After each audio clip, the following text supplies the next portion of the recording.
Hai Dulubers, bagaimana nih kabarnya hari ini? Sudah siap menghadapi UTBK tahun ini? Ya, tentunya kita harus terus mempersiapkan sebaik mungkin agar kita lebih percaya diri saat UTBK, dan yuk kita latihan lagi lebih banyak tipe-tipe soal UTBK. Khususnya hari ini kita akan membahas mengenai literasi bahasa Indonesia. Baik teman-teman, untuk mengefektifkan waktu, yuk kita langsung saja siapkan alat tulisnya, kemudian pastikan fokus dari awal sampai akhir dan simak tipsnya bagaimana untuk mempelajari tipe-tipe soal berikut ini.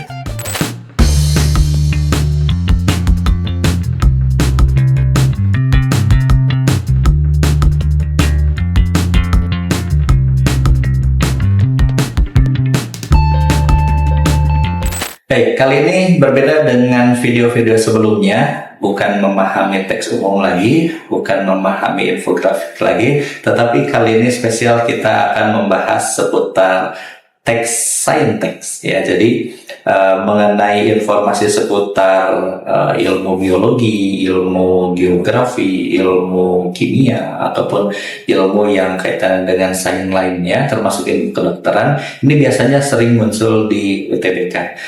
So, mari kita langsung saja lihat untuk soal nomor 1 sampai nomor 5 dengan bacaan mengenai keanekaragaman hayati adalah kunci pengelolaan lingkungan.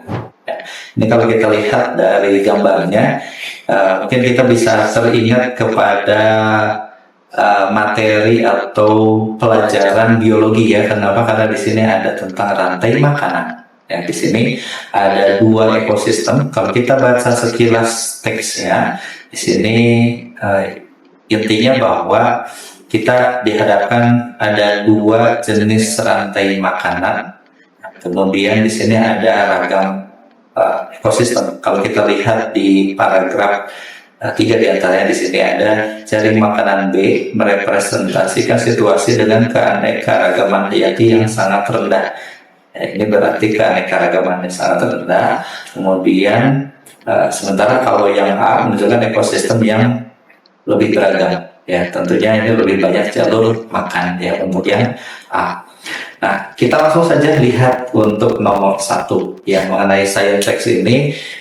Kali ini kita dihadapkan tidak hanya teksnya, tetapi ada gambar ya, sehingga kita akan menganalisis mengenai gambar ini juga. Kita lihat untuk nomor 1. Pada teks disebutkan jaring makanan A menunjukkan ekosistem yang lebih beragam dengan sebagai hasilnya lebih banyak jalur makanan alternatif. Nah, perhatikan jaring makanan A. Yuk kita lihat yang A ini banyak sekali ya. Kemudian bisa dimakan oleh beetle, kemudian spider, dan seterusnya ke bawahnya dimakan.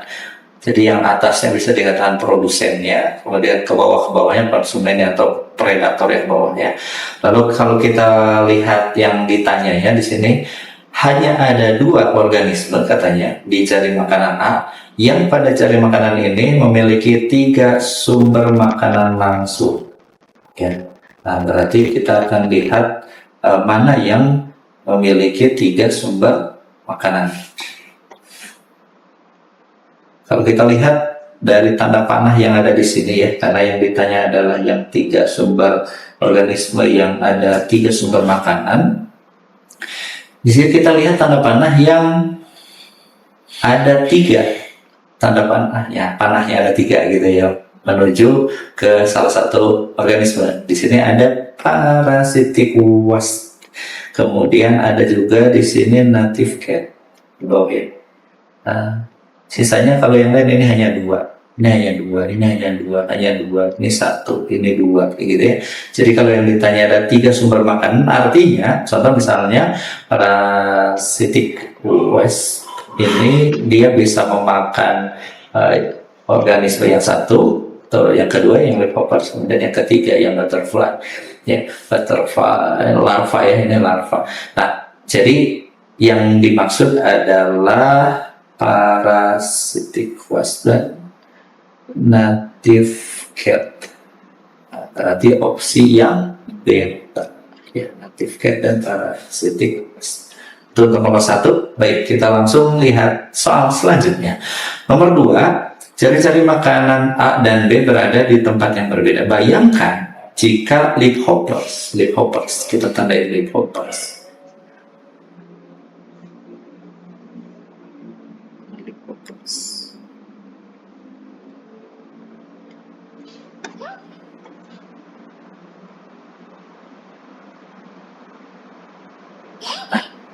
Leafhoppers. Bayangkan jika leafhoppers ini punah. Ya, bayangkan leafhoppers ini mati.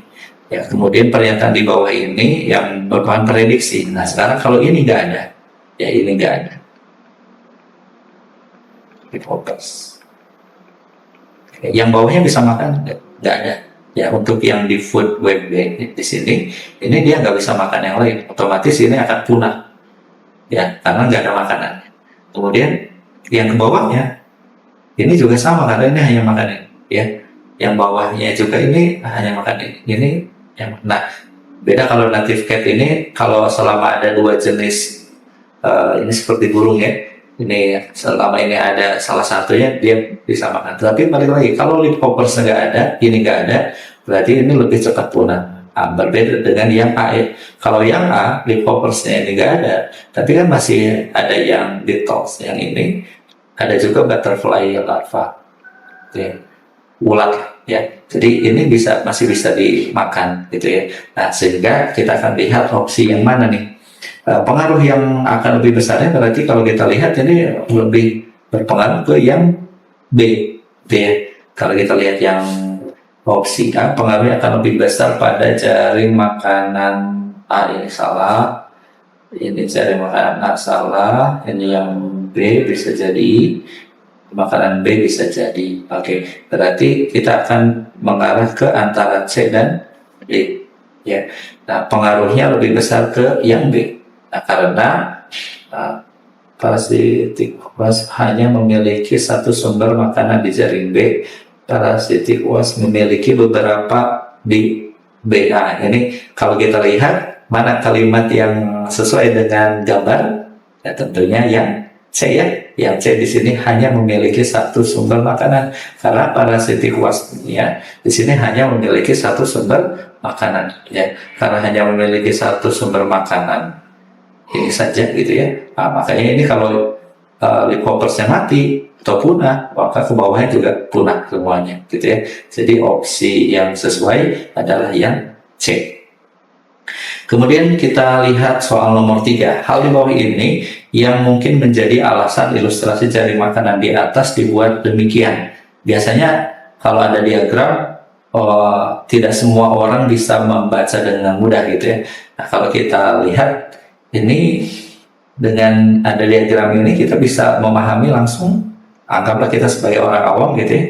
Tentunya kalau kita lihat, oh ini ya produsen yang paling atas dimakan sama predator ini atau konsumen ini, dan dimakan sama ini, dimakan sama ini, dimakan sama ini, gitu ya. Yang lainnya juga ini dimakan sama ini. Nah, dengan adanya ilustrasi jaring makanan seperti ini, tentunya kita akan merasa lebih mudah, ya, lebih mudah. Nah, mari kita lihat yang mana. A, mempermudah pembaca awam bisa jadi, ya. Kemudian yang B, memungkinkan pembaca mengerti manajemen, tidak sampai sejauh itu, ya. Manajemen ekosistem tidak kita sampai sejauh itu mengerti. Ini harus mengerti manajemen ekosistem menggunakan ilustrasi ini, ya. Arahnya bukan ke arah situ. Kemudian membandingkan 2 ekosistem yang beragam, ini bisa jadi. Kemudian membuktikan teori. Nah, ini bukan pembuktian teori, ini hanya menampilkan. Lalu kemudian setelah menampilkan ilustrasi ini, kira-kira kenapa ini? Apa yang menjadi alasan? Jadi, kemudian menunjukkan organisme yang paling berpengaruh. Nah, ini bisa jadi. Nah, lalu kemudian ini memang kita bisa melihat yang E ini, ya. Yang paling berpengaruh yang mana, gitu ya. Contoh misalnya yang tadi leafhoppers dia berpengaruh, ya. Tapi ini lebih ke analisis lebih mendalam selanjutnya. dengan setelah ada pertanyaan seperti di nomor 2 tadi gitu ya. Lalu kalau ditanya apa sih alasannya ilustrasi dibuat seperti itu gitu ya. Nah, apakah alasannya untuk agar lebih mudah untuk membacanya atau alasannya untuk membandingkan ya. Nah, ini kalau kita kembalikan ke apa yang menjadi alasan ilustrasi jaring makanan dibuat sedemikian. Tentunya ini membandingkan iya gitu ya, mempermudah iya. Lalu balik lagi, ini kalau seandainya kita lihat membandingkan dua ekosistem yang beraneka ragam gitu ya, apakah diagram ini cukup untuk membandingkan itu ya. Lalu kemudian kalau kita lihat di sini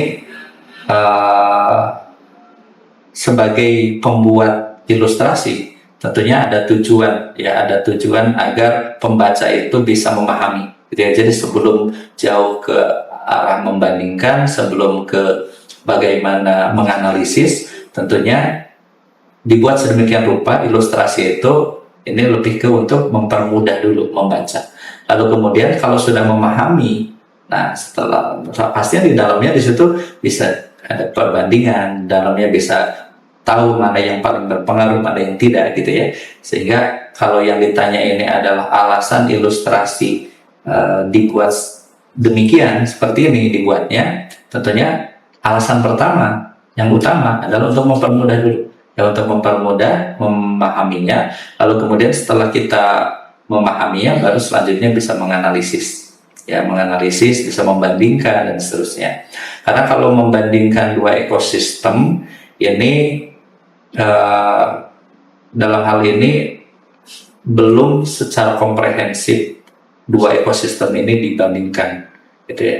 Jadi memang A dan B ini kita lihat ini beda nih ya, tetapi secara spesifik satu persatu dibanding-bandingkan ini kalau setelah ada pendalaman atau setelah dibaca, dipahami dengan mudah, baru selanjutnya bisa dibandingkan dan bisa tahu juga tadi termasuk yang ya, organisme mana yang paling berpengaruh ya. Sehingga kalau soal yang seperti ini yang sifatnya lebih ke alasan ilustrasi dibuat seperti ini, itu tujuannya adalah untuk mempermudah pembaca awam agar bisa memahami mengenai rantai makanan gitu ya.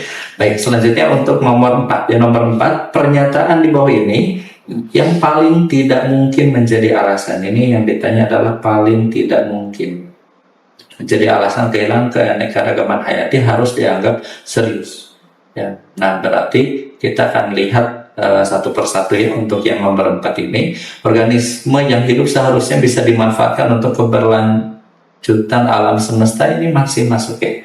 Karena yang hidup selanjutnya nanti ya, bisa dimanfaatkan atau dimakan, saling makan-memakan gitu ya, dan keberlanjutan alam semesta. Kemudian organisme harus dibiarkan hidup bebas, betul ya, sesuai kodratnya. Karena kalau tidak dibiarkan hidup bebas, nah ini bisa ada yang langka atau bahkan punah, kemudian di alam tidak ada gitu, maka ini bisa berpengaruh ya pada keberlangsungan keanekaragaman hayati. Kemudian selanjutnya, organisme yang bertahan hidup akan berdampak secara signifikan atas kehilangan organisme lain. Yang bertahan hidup akan berdampak secara signifikan. Ya, ini betul juga ya, karena kalau ada satu organisme susah meninggal, susah matinya gitu ya, susah matinya dia bertahan hidup terus, dia bisa membuat organisme lain yang misalnya harusnya memangsa, contoh misalnya ini parasitik wasp ini memangsa leafhoppers ini bisa kembang, nggak bisa mati. Nah, tentunya ini akan berpengaruh gitu ya. Kemudian selanjutnya, organisme secara ideal harus membangun hubungan mutualisme, betul ya.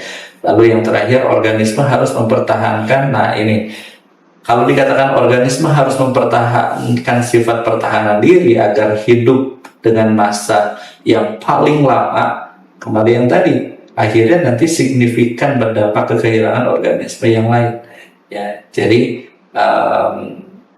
ini bukan menjadi alasan kehilangan keanekaragaman hayati harus dianggap serius ya, karena kalau justru harus terus hidup gitu ya, mempertahankan diri itu dan bisa hidup dalam rentang masa yang lama, artinya susah di bangsa gitu ya, maka ini bisa berdampak pada kehilangan organisme lain seperti oksigen.